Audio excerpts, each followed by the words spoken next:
St. Louis is known for the arch, our sports, our Midwestern charm, and that show-me-state attitude. But what many people don't know about is the creative community that exists in this city.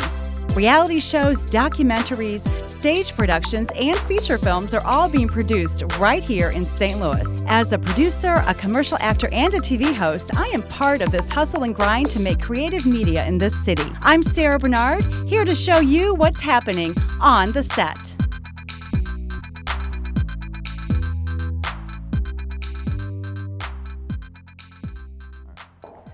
Welcome to STL TV and our new show On the Set with the inside story of the film, television, and stage happenings in and around St. Louis.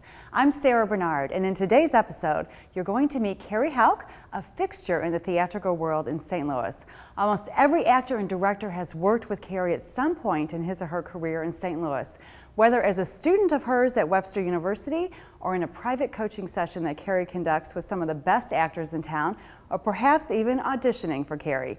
And you may have even seen Carrie on stage practicing her craft. We can all learn so much from Carrie Houk, one of the most creative, most knowledgeable, and most loved members of our theatrical community.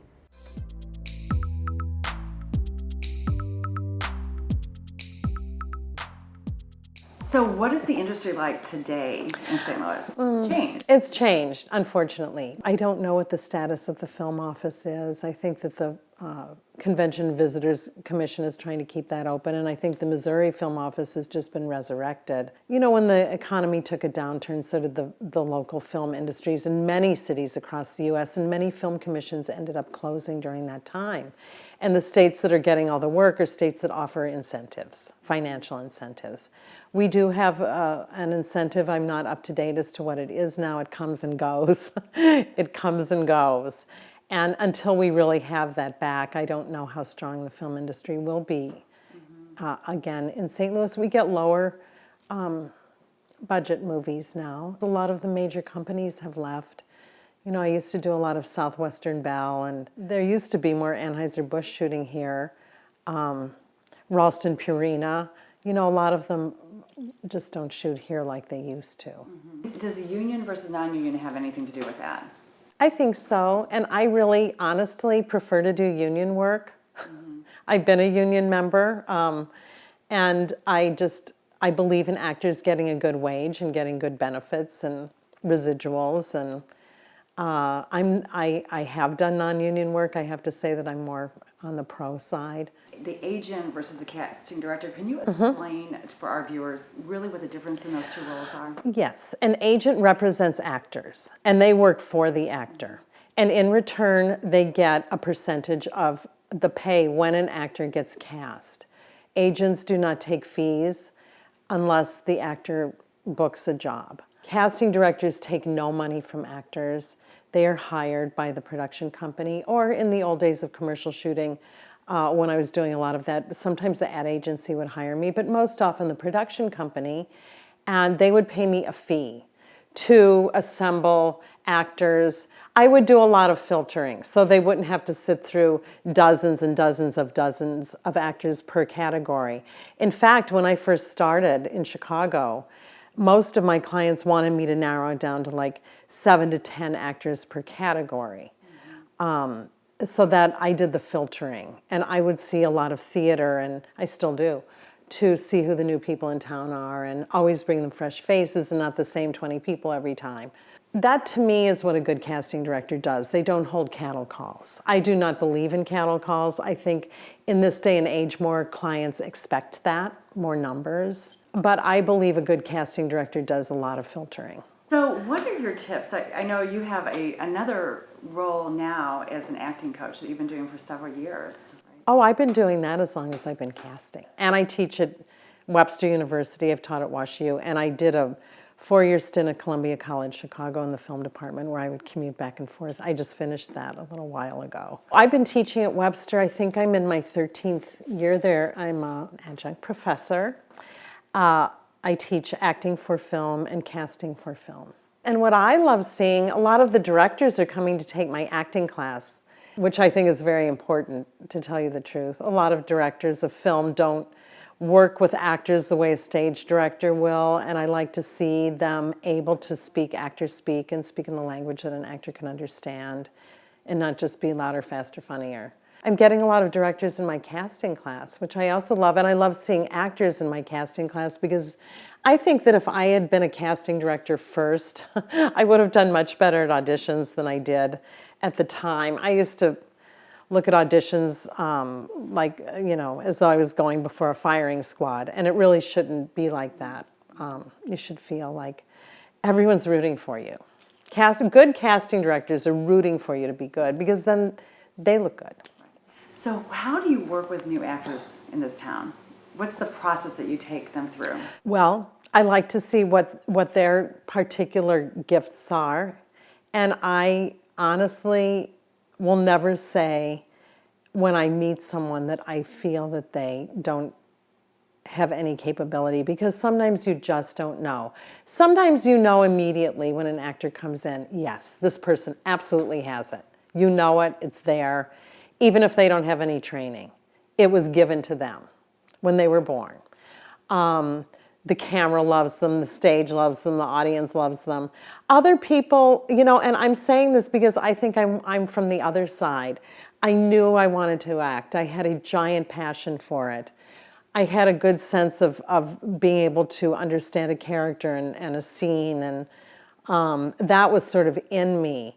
But I had a shyness at first that held me back, and until I was able to develop the bravery to get out there and not care and not be afraid of falling on my face, I could see that someone would have looked at me and said, maybe not.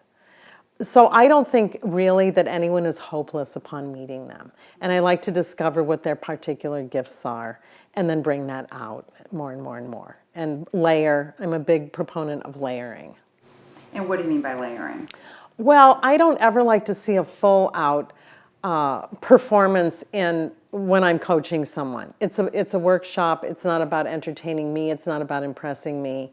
I don't like students who come to me with the hope of getting cast in something. I prefer that they come to me to learn, and then we'll go from there. Well, the good thing about today is that social media has opened up all these lines of communication that we didn't have before. You know, in my day, when I lived in New York, we either had to get an agent right away, which was, you know, really tough, still is tough in New York, or, you know, go and wait for, I think, Thursday when Backstage would come out and go to the newsstand and plunk down money we didn't have to read the audition notices and show up with, you know, hundreds of other people.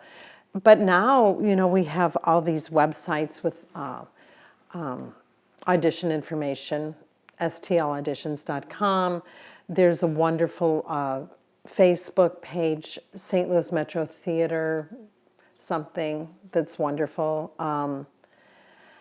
So the information is out there. You just need to know where to look. But I also am a big proponent of getting an agent. When you're ready, you really should have an agent. Because an agent is going to be in touch with local casting directors and be getting you out there for those commercial jobs, film jobs. The better ones, you know, the higher end ones you need an agent for. I think an actor is successful, number one, when they create a sense of reality. When they move you in some way, to laughter, to tears, to thoughtfulness. When they bring the screenwriters or playwrights' words to life, to pump that life in, and tell the story. Because that's our job in the end, to bring the story to life. I saw Daniel Day-Lewis in Lincoln the other day, and I walked out of there feeling like I had met Abraham Lincoln. Amazing work. And not everyone is Daniel Day-Lewis, but he's not a bad person to have as, you know, a good example. But I really believe creating the sense of reality, moving an audience to life. Actors like Daniel Day-Lewis do a whole lot of work to get there. And then the work doesn't show. And that's the trick. And I'm a hardworking actor. I don't like it when actors wing it, even if they do have the gift. Because then, especially in film or a run of a play, I mean, if you have to repeat it, if you have no foundation that you built on, if you're having a bad day, it's really hard to go out there and bring it if you don't have any foundation that you've worked on. I'm a big proponent of training, structure, and the work. But then you let it go when the curtain goes up.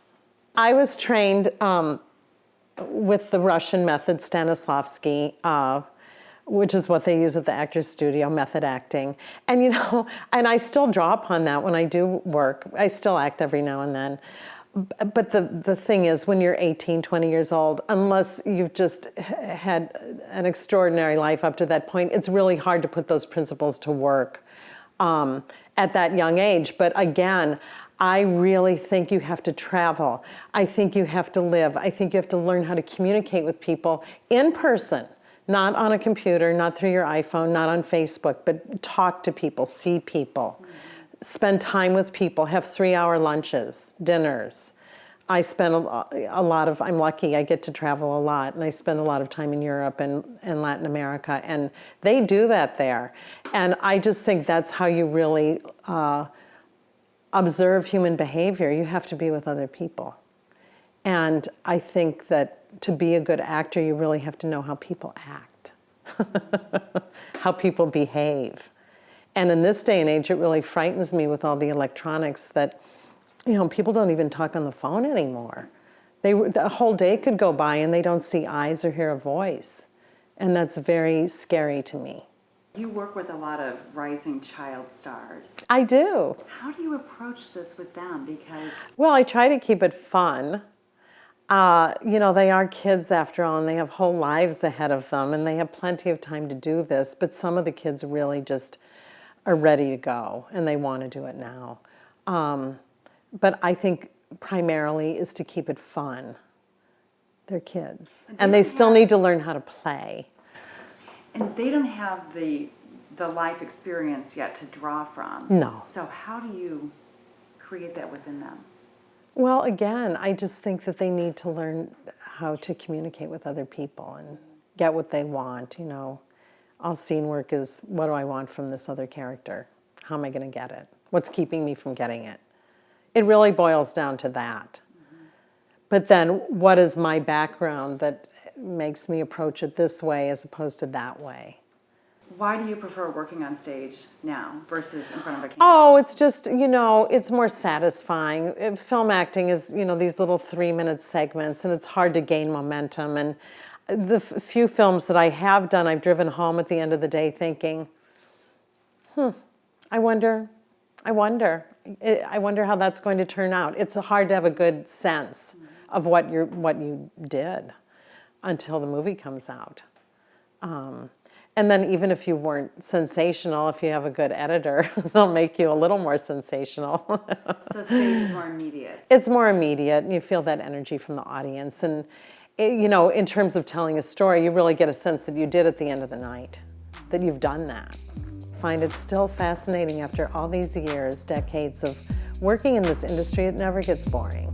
Thank you for joining us for On the Set. We look forward to sharing more news about the film and theatrical community with you.